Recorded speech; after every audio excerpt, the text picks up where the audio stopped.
something like that. Okay, make sure you go down there.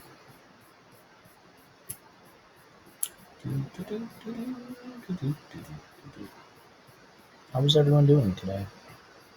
Is everyone copacetic? Penya's doing fine. That's good news, Penya.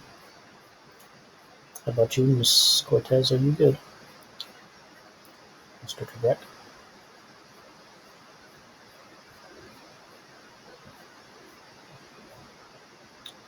56.7. This is where we're at, guys. Make sure we're here. I'll give you like 30 seconds to do that. Actually, some people pop in. Diaz popped in. And so did someone else. Oh, sorry there. Is Alexa here? Nope. Is Jonathan here? No.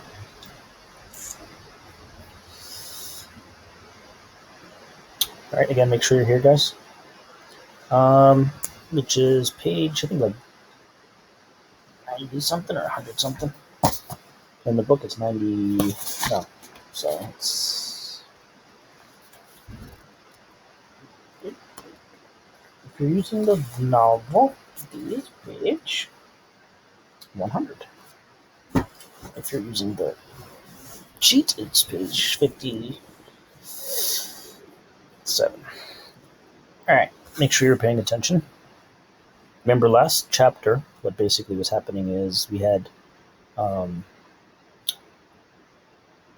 Woodrow was talking to Gypsy at the very end. And Gypsy kind of offended him because she started making fun of the fact that his mom might call her by telephone, and he got upset. So they said that they were going to have a weenie roast, which is cooking hot dogs outside or whatever. So this is where they are right now. They're all outside, the little kids, and Woodrow and Gypsy. Make sure you are paying attention. I am going to ask some questions. If you are not responding, I will be very sad. I don't want to be sad. All right, ready? I want to sit on the stump. What's a stump? Who knows that? Who knows what a stump is? Like the leftover of a tree? The bottom of a tree. Exactly right. So both of you are correct. Right. So it's when you cut a tree down or when a tree falls down, that leftover part that's there that's stuck in the ground is the stump.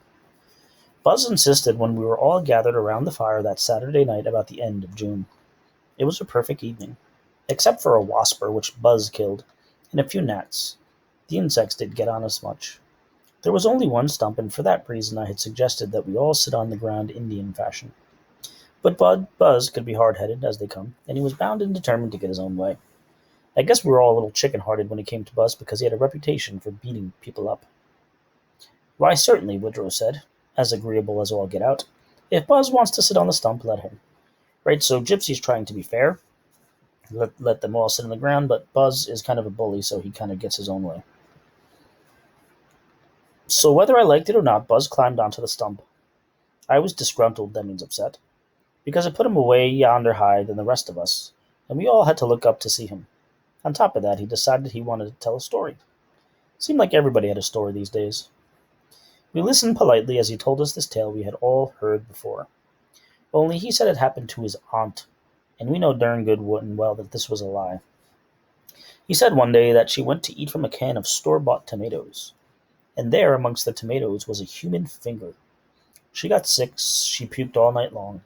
Then she rode to the factory where they canned those tomatoes, and sure enough, they said, yes, one of their workers lost a finger when he was on the job, and nobody ever found that finger. But thanks to Buzz's aunt, now they know what happened to it, and they sent her a whole case of canned tomatoes, which she didn't want as a reward. So what was Buzz's story about? It was about canned tomatoes. What about the canned tomatoes? Kind of missing a very important detail.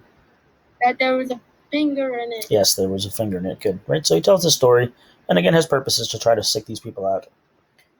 There was actually a real famous book. It's actually considered one of the best books ever written. It's called The Jungle. And in the book, The Jungle, it was written, I think it was, I might be wrong about the time period. I think it's like the turn of the century, like the 1920s or 1930s, around then. And it's about the butcher industry the cattle meat market industry in like New York City, and the book was super popular because it described how awful the living conditions of the meat factories were. And because of that book, they actually changed a lot of the regulations because it would say all these nasty stories about how people would lose like limbs in the meat and how unsanitary it was. Because of that book, the way that meat is handled is actually a lot cleaner and better for us now. So that book never came out. Things could be disgusting, like this story's telling you. But that book, The Jungle, like switched things. Thankfully for us, we told Buzz that that was a real good story. Dog wiggled in between me and John Ed and gobbled up a weenie somebody had dropped up on the ground. Then she sighed and lay down beside me and put her head in my lap. Now you tell us a story, Woodrow, Rita said. What's the matter, Fatty? Buzz said irritably. You don't like my story? Rita didn't say anything. She just dropped her head. Again, so this girl, Rita, has a reputation of being bullied a little bit, and Buzz is just kind of nasty. Speaking of fingers being chopped off, Woodrow said quickly, and I noticed he laid a hand gently on Rita's plump, tanned arm. What did Woodrow just do here?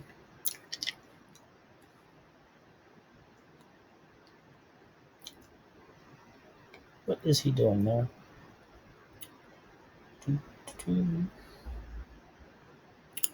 Miss Leone, do you know? Oh, damn. What did Woodrow just do?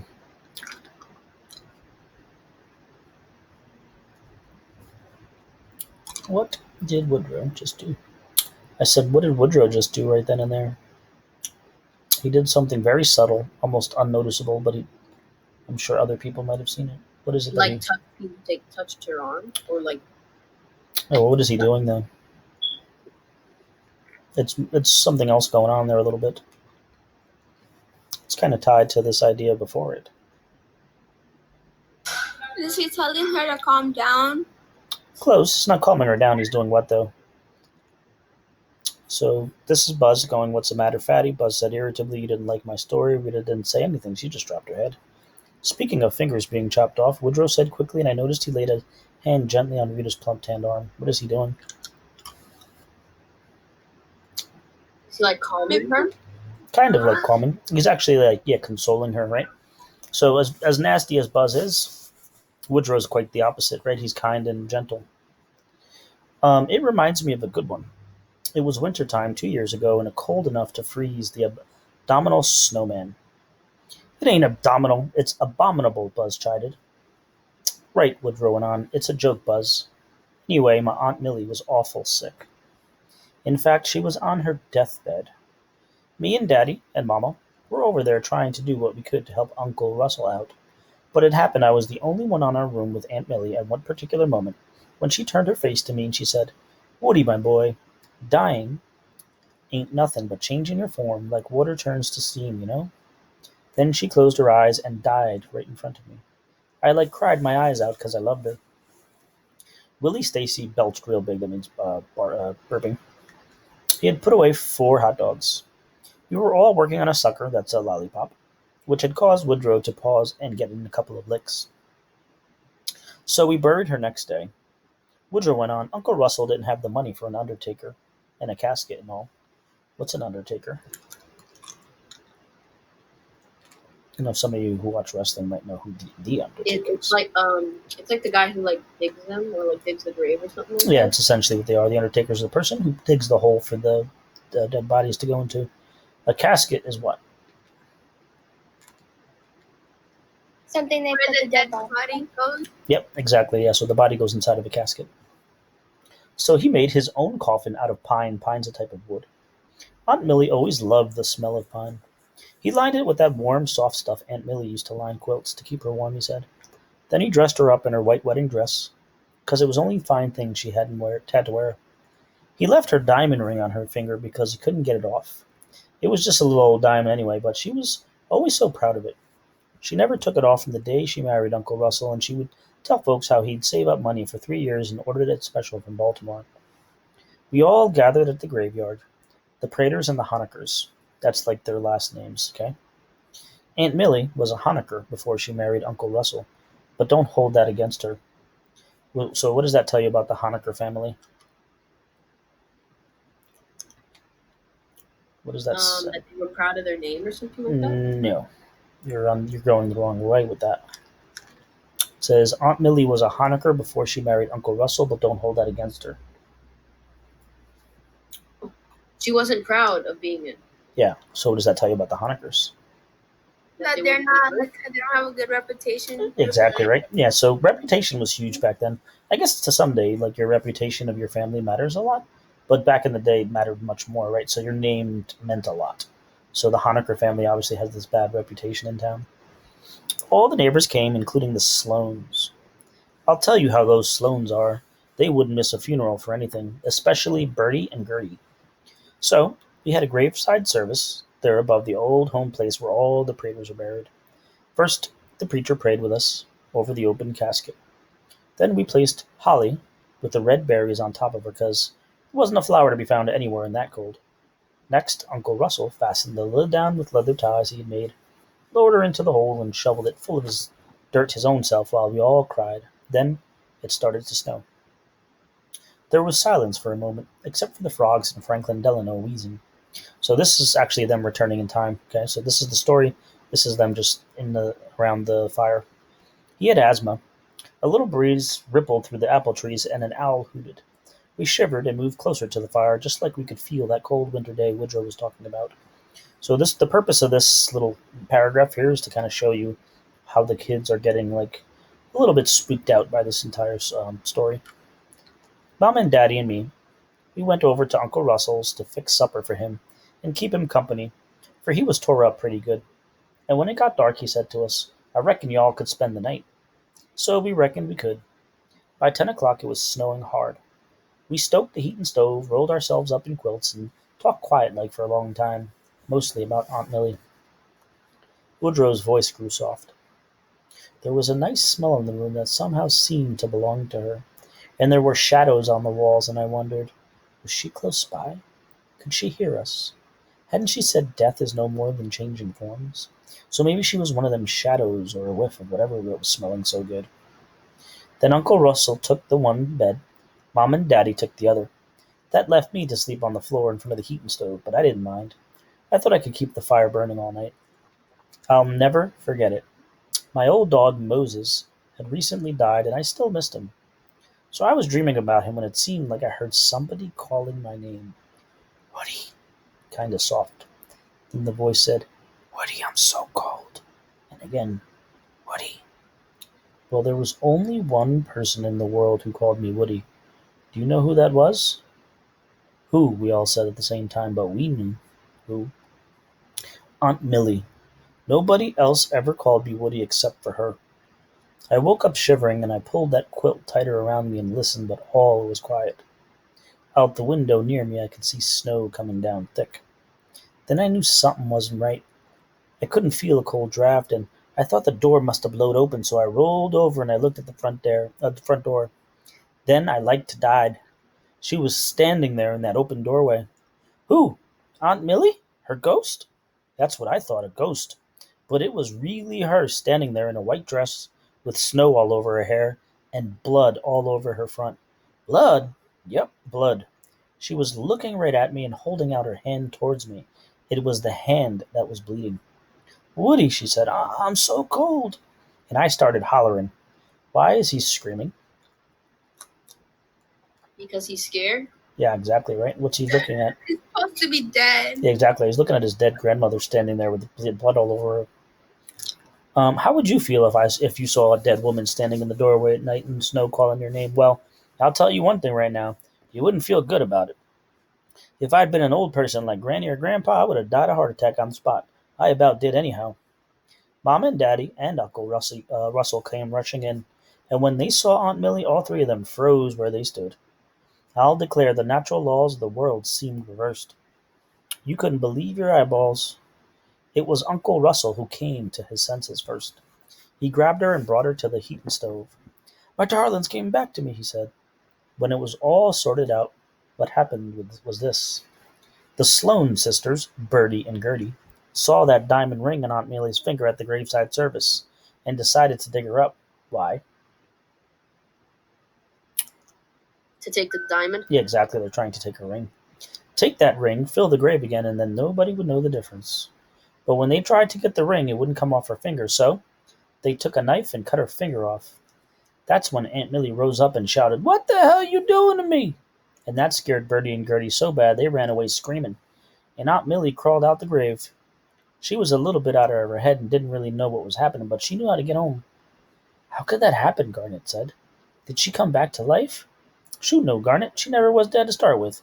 We buried her alive, but she sure seemed dead."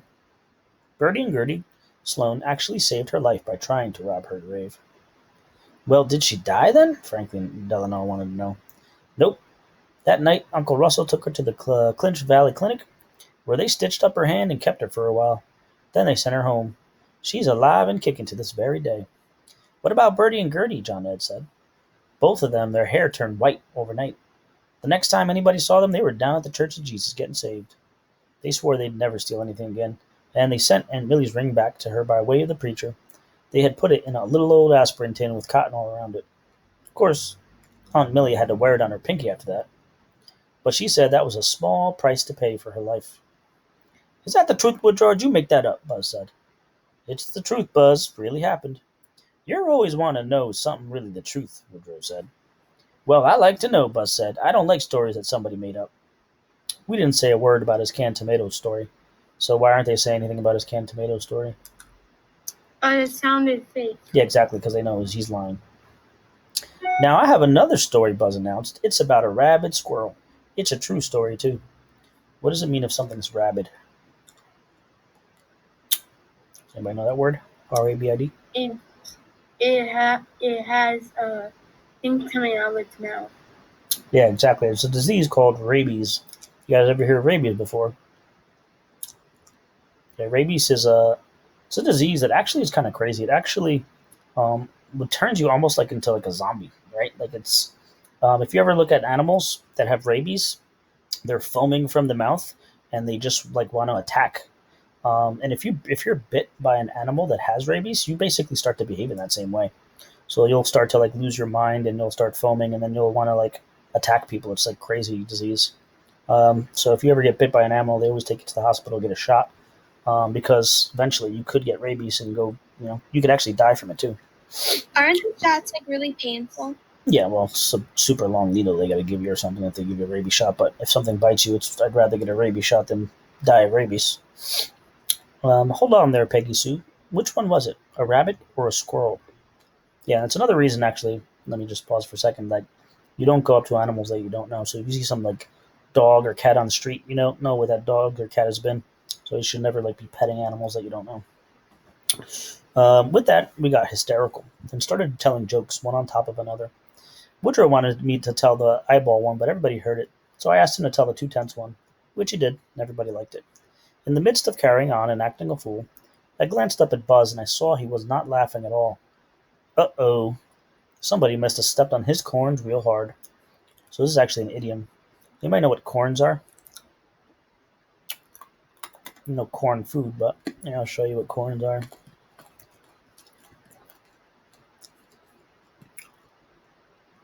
Yeah. Hopefully you don't wind up getting corns in your feet. They're like a little ball thing that gets on your foot that actually winds up being painful. So what they're really trying to say is that I had that once. I got it gone. It just hurt for a while. Yeah, you gotta be careful. Gotta make sure you're not walking around barefoot. So he's not really having corns. He's actually just mad. And again, this kind of speaks to Buzz's character. He basically always wants to be the person who's the life of the party, the attention. So he's upset that they're all like having fun and he isn't. He was looking at Woodrow like he might want to clobber him, and again, Woodrow steals all of his shine, so he gets jealous of him. "Hey, Woodrow," he hollered suddenly, "was your mama cross-eyed?" So now he's making a negative comment about him for two reasons. One, he's making fun of the fact that he's cross-eyed, and he's also bringing up his mother. Why would that bother him so much? Because his mom is gone. Yeah, exactly. So the mom has disappeared. We have no idea what happened to her, so both of those things would piss me off if you said that. Those foul words felt like a wet blanket on our good time, so now everyone is upset. This is an example of what? Foul words felt like a wet blanket. What is that an example of? Simile. That is a simile. Good. Nobody said anything for the longest time, so that, again, they don't want to upset anybody. I guess we were trying to think of something to say that wouldn't make Buzz matter, or insult Woodrow either. No, Woodrow said at last. Just me. Oh, well, where'd you get 'em? Buzz went on. Maybe those cockeyed stories the girls seem to like so much crossed your goofy eyes, huh? We had interrupted his story about a rabid squirrel. It was plain we really didn't care about his stories, and he was jealous of Woodrow. Well, I'll tell you, Woodrow said brightly. When they were giving out looks, I thought they said books, and I said, give me a funny one. That got us started again. So he's telling a joke now. It was like the knock-knock jokes. Everybody had one. When they were giving out brains, Peggy Sue chimed in, I thought they were saying pains, and I said, don't give me any. When they were giving out noses, I thought they said roses, and I said, give me a big red one, Willie said. And around it went. I stole a peep at Woodrow. He seemed to be having a good time still. It was after everybody left that I said to him, oh, I'm sorry about Buzz, Woodrow. Next time, we're not going to even ask him. Shoot, don't worry about Buzz, Woodrow said cheerfully. He won't have time to give us any trouble for a while. He'll be too busy scratching. Well, what do you mean? I said. You know that stump he was sitting on? Yeah. It was Chigger's national headquarters. And yesterday we learned what chiggers were. What are chiggers? Or actually, it's too many. They're like the bugs. Yeah, exactly. So the little red bugs that basically burrow into your skin and give you like rashes or whatever for itchiness because they bite you. So basically, the reason why Woodrow let him sit on that stump was because he knew that, right? So he was like, "Oh yeah, sit on the stump," because he knew that guy was going to get all those chiggers. All right, so now you're going to go on to Socrative. When you're on here, make sure you are answering this completely. So this is going to be longer than usual. It's only 3 questions. This first question, don't say the answer. So the first question is, what was the story that Buzz told? And this should be at least 4 sentences long. So remember, Buzz told a story. The second one is, what is essentially Woodrow's story? So what happened to Aunt Millie? That should be at least 6 sentences because I've said on like 3 or 4 pages. And then the last question is, how did Woodrow get his revenge back on Buzz? Again, if you lost connection, which sometimes happens, this video